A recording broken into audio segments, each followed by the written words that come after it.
ઓમ નમો નારાયણ. હું અરુણાબેન પી ગોસ્વામી સુરતથી તમારું સ્વાગત કરું છું અરુસ કિચનમાં. આજે આપણે બનાવશું ભીંડાના પરોઠા. તો ભીંડાના પરોઠા બનાવવા માટે આપણે ભીંડો લીધો તેને આ રીતે કાપી લીધો છે, જે 300 ગ્રામ જેટલો ભીંડો હતો. અને 2 કપ આપણે ઘઉંનો લોટ લીધો છે, જે રોટલીનો નોર્મલ લોટ આવે એ. થોડાક લીલા ધાણા લીધા છે. આદુને મરચાં આપણે ક્રશ કરીને લીધા છે. થોડુંક લીલું લસણ લીધું છે. મીઠું જોહે સ્વાદ પ્રમાણે, અને થોડીક આપણે હિંગ લીધી છે. તો તમારે ગરમ મસાલો કે એવું કંઈ નાખવું હોય તો નાખી શકો, પણ આ રીતે સાદું સારું લાગે છે એમ. તો છોકરાઓને ભીંડાનું શાકાઈ ભાવતું હોય ને આ રીતે પરોઠા બનાવી આપી તો ભાવે એમ. તેલ જોહે અને પાણી જોહે. તો પહેલાં આપણે તેલ ગરમ મૂકી દઈશું. તો આ કઢાઈ લીધી છે, ગેસ ચાલુ કરશું ને આમાં આપણે તેલ નાખીશું. તો તેલ આપણે અડધા પોણા ચમચા જેટલું જ નાખીશું એમ. તો આને આપણે ગરમ થવા દઈશું. તેલ ગરમ થાય ત્યાં સુધીમાં આપણે લોટને ચારી લેવું બાંધવા માટે. તો આપણે કાથરોટમાં લોટ બધો લઈ લેવું ને ચારી લેવું. તો તેલ આપણું ગરમ થઈ ગયું છે, એમાં આપણે નાખીશું પહેલાં આદુ ને મરચાં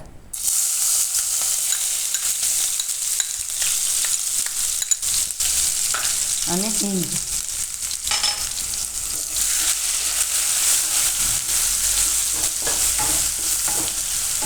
ને લીલું લસણ. લીલું લસણ ન હોય તો હાલે, તમે અત્યારે સિઝન છે તો મળે એમ, નહીં તો ખાલી સૂકું લસણ નાખી શકીએ. હવે આપણે આમાં આ ભીંડો નાખી દઈશું.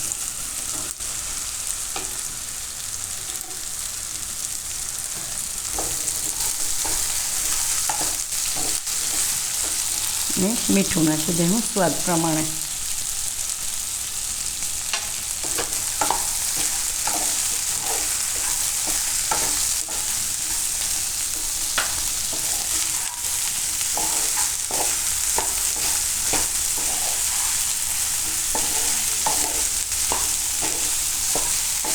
ભીંડાને આપણે ધીમો ગેસ રાખીને ચડવા દેવું ને વચ્ચે વચ્ચે હલાવતા રહેવું.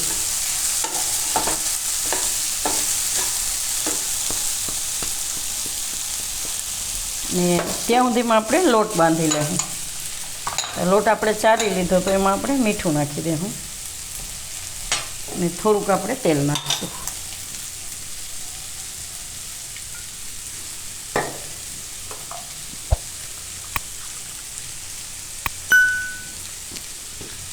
આમાં પાણી નાખીને થોડું થોડું તો રોટલી જેવો આપણે લોટ બાંધી લેવું.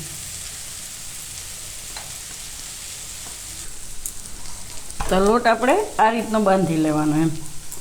તો થોડુંક એને તેલ નાખીને થોડુંક મળી લેવું આ રીતે.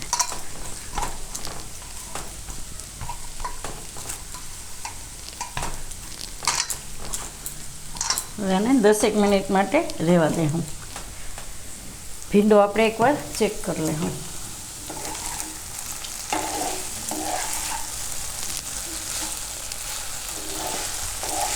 આ રીતે આપણે ભીંડો પાકી જાવ જોઈએ એમ.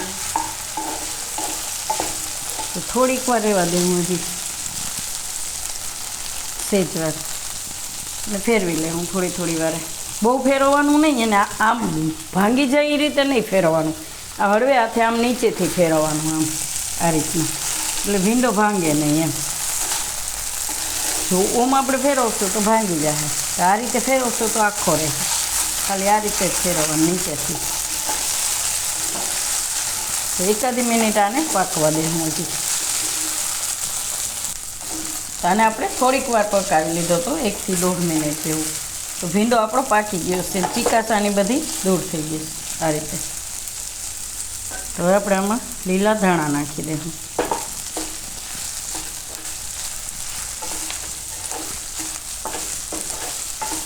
અને ગેસ બંધ કરી દઈશું. તો ભીંડો આપણે બીજા વાસણમાં કાઢી લઈશું, એટલે જલ્દી ઠંડો થઈ જાય. આને આપણે ઠંડો થવા દઈશું.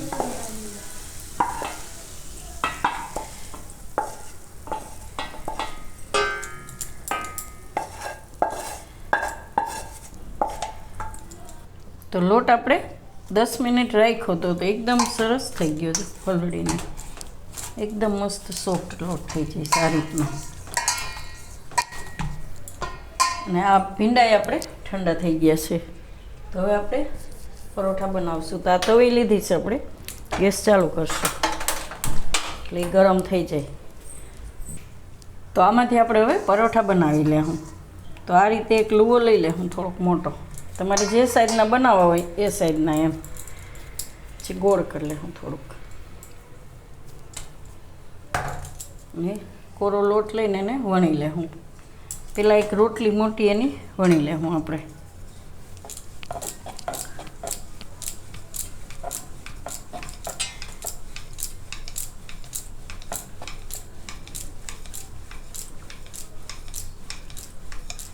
બહુ જાડી નહીં ને બહુ પાતળી નહીં, એવી આપણે રોટલી વણી લેવું. તમારે જે સાઈઝનું પરોઠું બનાવવું હોય એ સાઈઝનું તમે બનાવી શકો એમ. તો આપણે મીડિયમ બનાવશું, બહુ મોટું નહીં ને બહુ નાનું નહીં. તો આ રીતની રોટલી વણી લેવાની.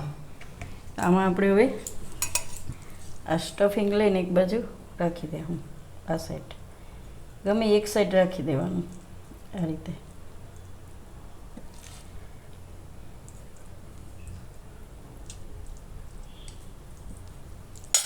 ગેસ સાવ ધીમો કરી દેવું.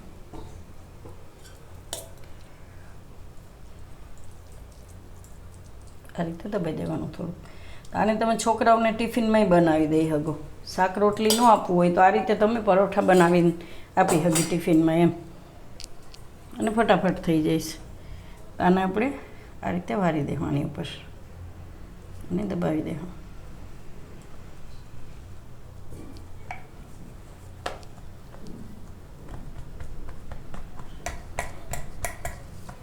હવે થોડુંક વણશું, બહુ નહીં, એકદમ હળવા હાથે થોડુંક.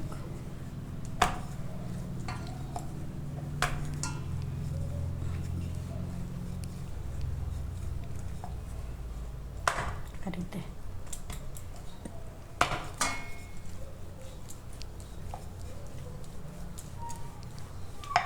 આને આપણે હવે શેકી લેવું.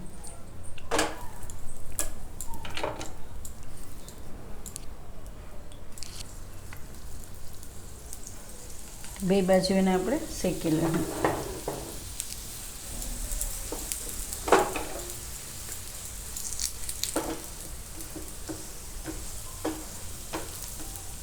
એક બાજુ થોડુંક થઈ જાય એટલે ફેરવી, તો બે બાજુ શેકી લેવાનું. આ ભાગ થોડોક ઓલો હોય છે, એને આ રીતે કિનારી ઉપર લઈને શેકી લેવાનું એટલે સરસ થઈ જાય તેલમાં બે બાજુ.